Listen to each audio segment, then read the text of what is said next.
All right, folks, welcome to the channel. Always an honor and a privilege to be with you. I hope you're all doing great. Buckle up and strap in. I got a hard-hitting pull, no punches, no sugarcoating it, no rainbows or sunshine. I'm just going to give it to you and give it to you straight. And friends, this massive housing bubble is crashing all around us, and just take your pick of which issue you want to tackle. I mean, my goodness, this is absolute insanity. Doing the same thing over and over, expecting a different result is the definition of what? You guessed it, insanity. We're in another real estate bubble, in case anybody didn't notice. And every time we found ourselves in a real estate bubble, they've always crashed. So it now becomes not if, it's purely when and how deep will this thing go. So today we're going to unpackage a pretty good one, I believe. We've talked about this before. FOMO factories. FOMO factories, model homes sitting in these housing tracts of brand new construction. And we're seeing what's going on out there, right? They got caught in a game of musical chairs, unsold inventory, sitting empty, sucking air.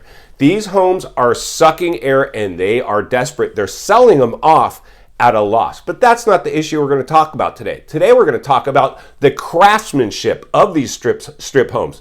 Listen, when you are trying to just pump out homes, get them built, get them gone, listen, these things are the craftsmanship, the quality, everything is bad. People buying homes without ever seeing the home. They bought the home based on a FOMO factory model home that looked amazing. They're designed by designers, professionals to get you to write an offer, an over asking price offer, a full asking price offer.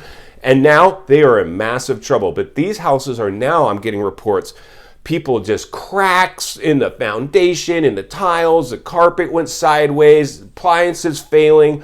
Everything is going sideways with these homes because they were slammed up overnight. The craftsmanship isn't there. I've driven through these neighborhoods where they're building these things as far as the eye can see. It's not like they have the high quality carpenters out there. These are just basically like Legos. They're just slamming these things up one after another. And there's no pride in building these homes. It's just like they're buried in homes. It's just like cookie cutter, the same thing over and over. They're living in the twilight zone, these construction workers, because they're building the same house over and over and over and over again. Half of them are drunk, half the time out there. It's just the reality. That's the construction industry. I worked in that industry for a long time. A lot of talented people out there, but it's also one of those kind of roughneck industries. So a lot of these homes are getting built now and people are moving in. They're taking possession of the home. They bought it based on the FOMO factory home, the model home. They get their home. It looks nothing like the home they were promised and it has issues. And then they're calling the sales office and then they're sending an email and nobody's getting back to them because there's got some crack or chip paint or broken appliance or the AC or the heating's not working. And that's the challenge we're going to have. It takes about a year of living in a home before you can see really what's going on with the home when it's lived through all 4 seasons so you can run all its systems. These things are starting to fall apart around the people that are living in them.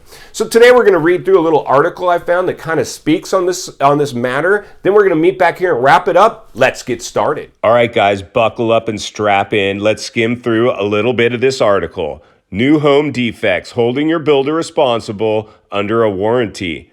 Many buyers choose newly built homes only to discover built-in damage later.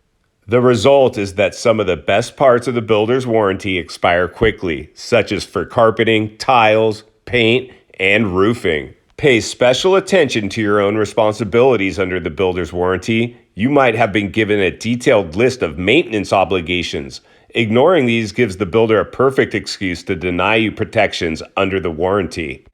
In fact, many builders' warranties or contracts say they'll send a quality control inspector within the first year to check on your house. Don't hold your breath on that one. Something as apparently minor as a cracked tile could indicate a major problem, like a shifting foundation. However, some warranties are cleverly written to let the builder string you along without making the repairs until the warranty period has run out and you've lost your rights. If your builder isn't accepting responsibility, figure out whether a manufacturer's warranty might apply. For example, to an appliance, windows, roof shingles, or another product. You might be able to argue that the product itself has failed in which case a manufacturer that stands behind its product will provide replacements. The catch, however, is that the product needs to have been installed properly. An improper installation in new construction is often the very core of the problem. And that, in fact, my friends, is exactly what's going on now. These homes were thrown together too quick with faulty installations. People are in big trouble right now. Let's get back to the studio so we can wrap this one up. All right, friends, welcome back. So that's just a little article I could find that's really speaking on what's going on exactly with this issue. And this issue is this, my friends. The quality, there's so many issues to unpackage, right? So the realities are with these big, brand new housing tracts that were just springing up, the musical chairs stopped, they're sitting on this inventory. A lot of these were sold to people and they were made promises, hey, we'll get somebody over there to finish this, that, or the other thing, sign here, and we'll get you into the home. People were desperate to get in these homes. There was delays in construction. They couldn't find workers. They had to go find scab workers, whoever they could, put them on these job sites to try to get these things built. Craftsmanship was not there. There weren't always super high level service providers that worked on these projects, and these things have issues. I've walked through these homes. You can just feel the cheapness right down to the vinyl fake wood floors, to the cheap carpet, to the just everything, just the thin drywall, cracks, paint, blemishes, you name it. These things just look like cookie cutter FOMO factory homes, and they're packed in like sardines, and they're having issues. People that win, and this is the bigger challenge really, is the people that bought these homes in the height of the bubble. They paid full price, pumped up, artificial appraised values for these homes, and what are their builders doing now with the rest of the homes that are unsold?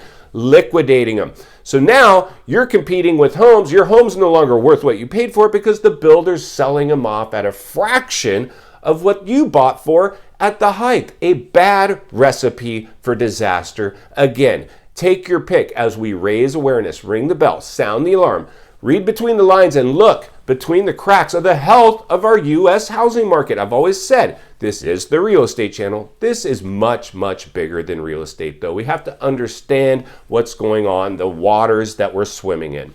In final thoughts, I come to you as a friend, as a content creator, somebody who wants to see you not only win in real estate, win in life. Understanding the biggest artificial housing bubble ever produced in world history is having its blowback. Millions and millions of people bought brand new spec-built tract homes that are falling apart around them, and the builders are not returning phone calls or fixing any of these issues. They're trying to get out from under these assets they're sitting on now at a loss. We're in massive trouble for a lot of these people that piled into these homes. I want us to continue to insulate ourselves the best that we can. Save your cash for a crash, save it for a rainy day, save it for whatever we need to save it for. We might want to weather this up and coming recession now that's unfolding so we can reevaluate the markets as they play opportunity around the corner, because most likely there absolutely will be. If you appreciate the content, I want to humbly ask you to give the video a like, subscribe to the channel, leave a comment below. I would love to hear from you. Social media links are in the description of this video if you'd like to follow me there, along with links to channels I've appeared on I think you might